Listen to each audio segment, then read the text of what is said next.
The Mesa Chamber of Commerce Inside Business podcast brings you a unique view of Mesa through its vibrant business community and the subjects that are important.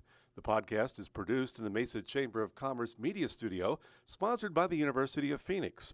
Please enjoy this episode of the Mesa Chamber Inside Business podcast. Hello, everybody. This is Jeff Bear with another podcast on Mental Health Awareness Month, courtesy of the Mesa Chamber of Commerce. Thank you so much, Dahlia Harrison and her awesome team, Jade Elise, Myra, the whole group. You guys are phenomenal.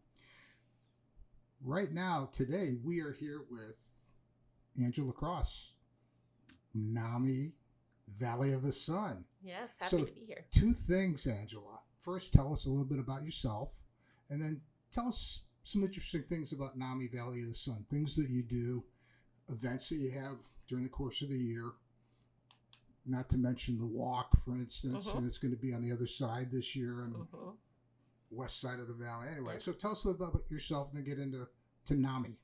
All right, so my name's Angela Cross. I work with the Ending the Silence program at our Valley of the Sun affiliate. And we have, what we do at NAMI is we offer, our main goal is to offer support to the community. So we have support groups and we have classes that we offer that are free for the community. We do presentations like Ending the Silence. And we're just trying to offer that support and the resources for people who are struggling with their mental health. What does NAMI stand for? NAMI stands for the National Alliance of Mental Illness. And it's obviously a national alliance. Is there a chapter in every state? Almost. So we have a chapter in 48 of the 50 states. And in Arizona alone, we have 11 affiliates. So Valley of the Sun covers Maricopa and some of Pinal County, but then there's 10 other affiliates around Arizona. How many folks do you work with during the course of a year? I would say with the Ending the Silence program, it's really grown. And I would say, as far as how many students we reach, I would probably say 1,000, if not more. And NAMI is an organization. NAMI Valley of the Sun is an organization. Would they work with more than that? Yep. Multiples of that? What do you think? Yeah, absolutely. So we work with families as well. So that it's for peers and families. So we have support groups that are for spouses. We have support groups that are for parents. We have support groups that are for siblings as well. So we're trying to offer support for everyone that's affected by mental illness, because it's not always just the person who's going through that. It's their family as well. One of the terms that we hear often, and I'm not sure that everybody understands what it is, but the peer groups, peer support. Could you talk a little bit about what peer support is and how someone might want to be part of that? Yeah, absolutely. So with peer support, we find it to be important to share stories and to hear other stories from other people. So even for myself, when I started talking more about my mental health journey and learning that I had things in common with other people, it really helped me to feel comfortable. It helped me to feel not alone. So that's part of that peer support, is getting to share those stories, seeing what works for some people and what doesn't work for some people, because it's different for everybody. And then just sharing that common feeling of not being alone. Mental health touches all of us in a different ways. We just spoke with a gentleman that spoke often about SMI population. Do you SMI being seriously mentally ill? Is that part of your population as well? Absolutely. We hear a lot of that from our family members who come in, and they'll talk about their children and their adult children as well who are struggling with being diagnosed SMI. And so we hear a lot about that, and we do have a lot of peers as well. So let's talk a little bit more about the Ending the Silence program. What age group is it geared for, and how can they help? So it's geared for middle school and high schoolers. And what we do is we go into their schools and we do a presentation on mental health. So the idea is to let them become more aware about mental health, to know that everyone has mental health, whether it's a mental health condition or just mental health, and what resources there are. Okay. All right, I thought there was a little more of that. What's the number one reason that youth don't want to reach out for help with their mental health issues? So the number one reason that youth don't want to reach out is because of stigma and because of the stigma surrounding mental health. We hear from a lot of youth that they are worried to tell their parents because they're afraid their parents won't believe them. They're worried of what their peers will think of them. So they just don't speak up and they don't get that help. So how can ending this stigma help mental health? So by ending that stigma, we're hoping to make youth and everyone feel more comfortable about talking about mental health, making it more of a normal conversation so that it's not so taboo. We believe that if we can, have early intervention with youth especially, get that early intervention, get them talking about it, make it more normalized, that people will seek help so that they can move into recovery and just be more successful in their life instead of waiting until it starts really weighing them down and it becomes more and more of a problem. There's a few really core statements in mental health. One, stop the stigma. Mm-hmm. Another is, if you see something, say something. Mm-hmm. Are they related in any way? I think so. I mean, I believe stopping the stigma is what's really going to help people speak out, and it's really going to help people search for those resources. One of our main goals and one of my main goals in all of this is to bring the suicide rates down, especially in our youth. They're staggering, and the numbers are just, they're getting higher. And so I believe that if youth talk about mental health, or if they mention something that they see in someone else, or try to help a friend, which is all part of the Ending the Silence presentation, hopefully by talking about it and knowing how to support other people, we can help those numbers and bring those down as well.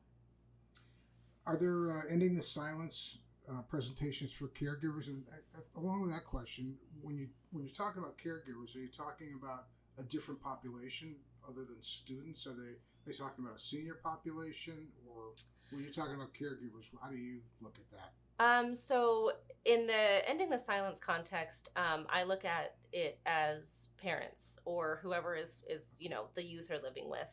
And so we do have presentations for family members where we can present what to look for in your children and then what to do, because that's the biggest thing, is recognizing those signs, but then also knowing what to do about it and what resources are out there. So we talk about that and how to talk to school staff, and kind of wrap all of that in. And then we also have a staff presentation. So we can go to schools or kind of any youth group organization and talk to their staff about what to look for in their students, but then also how to help and how to talk to parents and how to involve families. So we can try to kind of cover all of those bases for anyone that would have questions. So this is not necessarily a fair question, but it's, I think, something that would be on the mind of a lot of people. How does social media play into all this? It definitely affects it a lot. We hear that a lot from different people. And there's kind of two sides to that, where social media can be good because it can allow youth to interact with each other, and stay in touch with each other and share things that they have in common. But then, of course, the other side of that is you're not necessarily held accountable for what you say or do on social media. So it can also be very negative and very hurtful. When we do presentations, we try to encourage youth to share mental health resources. That's one of the biggest things that we do. And the same thing, kind of, if you see it, say it. If you notice something, whether it's with a friend or someone else, say something about it, stand up for that person, be their advocate. And so we kind of talk about that in our presentations to try to push that too. So how does the presentation highlight lived experience from a person with mental health condition? So what we do when we go into schools or any kind of youth organization is the first about 25 minutes of the presentation is a PowerPoint presentation that's information. So mental health conditions, what they look like, what the symptoms are, again, what resources are there, how to help friends, and just to kind of, look at all of those avenues. And then the second part of our presentation is the really good part. And that's where we have a young adult come and they share their story. So they share their symptoms, what it looked like for them, and then what their path to recovery was. And that just really, really gives a good firsthand experience so that people can see what that looks like. But also part of that and sharing the recovery story is talking about their success. And so, success looks different for different people, but showing that this is what this person has been through, but this is where they are today, and to kind of offer that piece of hope. And today we have a special guest with us. Would you like to introduce her? Yes. So this is Dahlia. She is one of our speakers, one of our presenters, and she comes along with us and does the second part of the presentation and shares her story. And she's going to share a little bit of her story today. Yeah. Hi, guys. Thanks for inviting me. I participate, like Angela said, in the second half of the presentations where I share my personal story. I like to call it my origin story because that's when my mental health journey began. My story is really geared towards the teens, middle schoolers, and the high schoolers that we see, because that's when my symptoms began to manifest and when I began to see that things were unmanageable by myself. So 7th grade is really when things began for me. I was bullied a lot, didn't fit in with my peers, and just felt really isolated. So this is also when I began unhealthy coping mechanisms. This was the first time I began drinking because I didn't know how else to handle these overwhelming emotions. As Angela spoke about earlier, I was scared to tell my family or my friends or teachers even, because I was afraid they wouldn't believe me or they thought I was being overly dramatic. So I suppressed it and I held it in. However, I thought, high school is just around the corner. Hopefully things will get better there. New friends to make, new people, new environment. However, unfortunately, that was not the case for me, and my symptoms actually got worse. My freshman and sophomore year, my depression got so bad, I went home right after school, would go to sleep, would overeat, stay in my room, didn't socialize. Seeing the building of my school every morning gave me such anxiety that I had my first panic attack my sophomore year. I would hyperventilate, couldn't breathe, typical symptoms of a panic attack. Fortunately, that morning, my brother drove me to school, and we had a family meeting that night, and my parents were like, we need to seek help. This is not something that is quote unquote normal. And so I went to the doctor, and I was diagnosed with depression and generalized anxiety and socialized anxiety. I like to just say I have all the anxieties. So I was prescribed medications, which, can be overwhelming, especially at that age, to process. But all I knew was I didn't want to feel how I was feeling. So that's when my medication journey began. Junior year is when things really ramped up for me. I was now experiencing these episodes of elation. I was happy all the time. I wanted to go to school. I wanted to socialize, wanted to hang out with family. But with that also came some negative symptoms. I wasn't sleeping. I wasn't eating. I was making really impulsive decisions that could have had lasting consequences for me. But in those moments, I thought I was invincible. I thought I could get away with anything. And I loved this feeling. But with that, I would crash really hard and go into deep, deep, deep depression. I wasn't taking care of hygiene. I was sleeping more. My grades were failing. I began to self-harm during this time because that was the only way I knew how to cope. In my head, if I couldn't figure out what was going on internally, at least I could control what was happening to me externally. And that, again, my parents saw, and I went to the psychiatrist, and I was diagnosed with bipolar 2. Very heavy stuff to deal with at that age. And again, we hear so much about the stigma. In my head, I was quote unquote crazy. Nothing good was ever going to happen to me. But I took the right medications. I started on the right path. I started talk therapy. I found my group of peers. And with that, I felt very supportive. And now I am happy to say I am a graduate student at Arizona State School of Social Work, and I plan on working with teens because I know what it's like to deal with mental health and to feel alone and to feel like you can't achieve your goals, like you can't achieve anything that you want to. And I am a testament to that. So thank you for letting me share my story.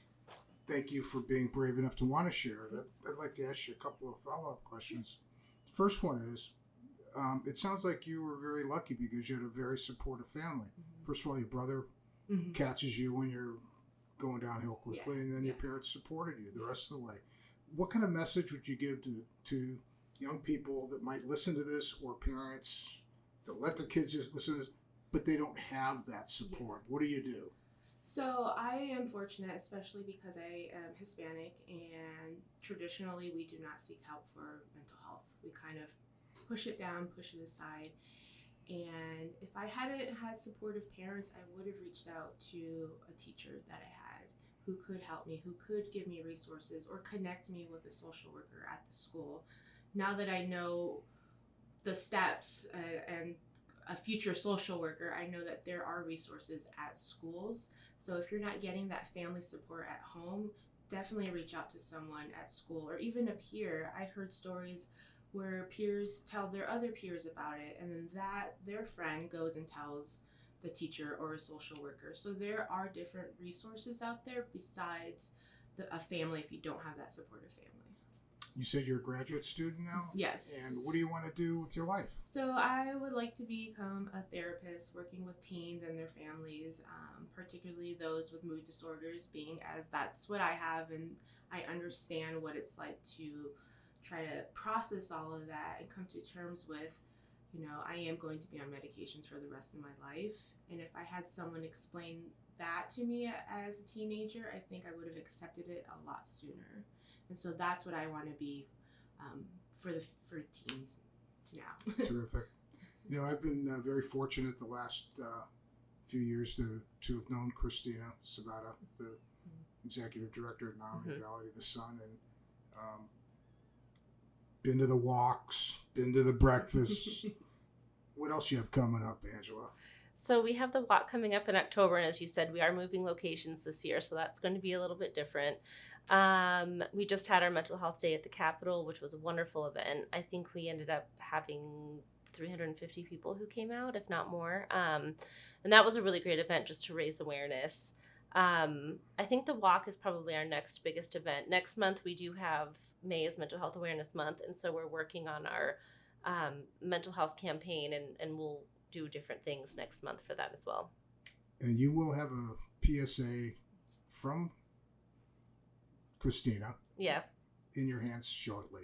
Oh, that's right. Yeah, because she was here as well. Yeah, she did a great job. She's really trying to get NAMI's name out there just to provide those resources, just so people know who we are, so that people have a place to go. We welcome, any kinds of questions, because if we don't know the answers, we will try to figure out the answer for you, or at least get you to where you need to be to find that answer. So. Well, I can't thank the two of you enough for coming in today and talking about it, and especially you, Dahlia, for sharing your story. It takes a lot of courage to do that, and you can be inspirational to people. Thank you. Going forward, and you never know how many lives you're going to save by just doing that. So that's the goal. Yeah. That's it. Yep, that's pretty incredible. Again, thanks to the Mesa Chamber of Commerce, Sally Harrison and her great team for letting us have this fantastic venue to offer these insights into mental health advocacy and awareness. Thank you. Thank you. Thank you. This has been a Mesa Chamber of Commerce Inside Business podcast. You can find all podcast episodes at iTunes, Spotify, or your own favorite podcast website. You can also find them online at mesachamber.org. Content of this podcast is copyright the Mesa Chamber of Commerce, unless otherwise noted.